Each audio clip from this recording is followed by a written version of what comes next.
சினிமாவிலிருந்து விலகுவதாக நடிகர் விஜய் அறிவித்துள்ளார். நடிகர் விஜயின் புதிய கட்சிக்கு தமிழக வெற்றி கழகம் என பெயரிடப்பட்டுள்ளது. இது குறித்து தமிழக வெற்றி கழகத்தின் தலைவர் விஜய் வெளியிட்ட அறிவிப்பில், வரும் 2026 சட்டமன்ற தேர்தலில் போட்டியிட்டு வெற்றி பெற்று மக்கள் விருப்பம் அடிப்படை அரசியல் மாற்றத்துக்கு வழிவகுப்பதுதான் நமது இலக்கு.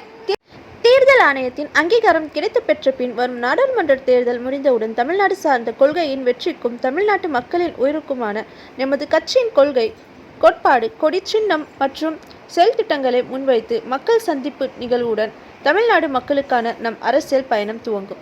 வரும் 2024 நாடாளுமன்ற தேர்தலில் நாம் போட்டியிடுவதில்லை என்றும், எந்த கட்சிக்கும் நம் ஆதரவு இல்லை என்றும் பொதுக்குழு மற்றும் செயற்குழுவில் முடிவு எடுக்கப்பட்டுள்ளது என்பதையும் தாழ்மையுடன் இங்கு தெரிவித்துக் கொள்கின்றேன். என்னை பொறுத்தவரையில் அரசியல் மற்றொரு தொழில் அல்ல, அது ஒரு புனிதமான மக்கள் பணி.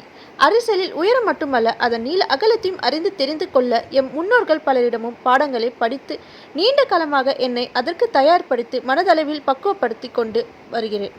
நாடாளுமன்ற தேர்தலில் போட்டியா கேள்வி கேட்டப்போ விஜய் என்ன சொன்னார்னா, அரசியல் எனக்கு பொழுதுபோக்கு அல்ல, அது என் ஆழமான வேட்கை. அதில் என்னை முழுமையாக ஈடுபடுத்தி கொள்ளவே விரும்புகின்றேன். என் சார்பில் நான் ஏற்கனவே ஒப்புக்கொண்டுள்ள இன்னொரு திரைப்படம் சார்ந்த கடமைகளை கட்சி பணிக்கு இடையூறு இல்லாத வகையில் முடித்துவிட்டு முழுமையாக மக்கள் சேவைக்கான அரசியலில் ஈடுபட உள்ளேன்.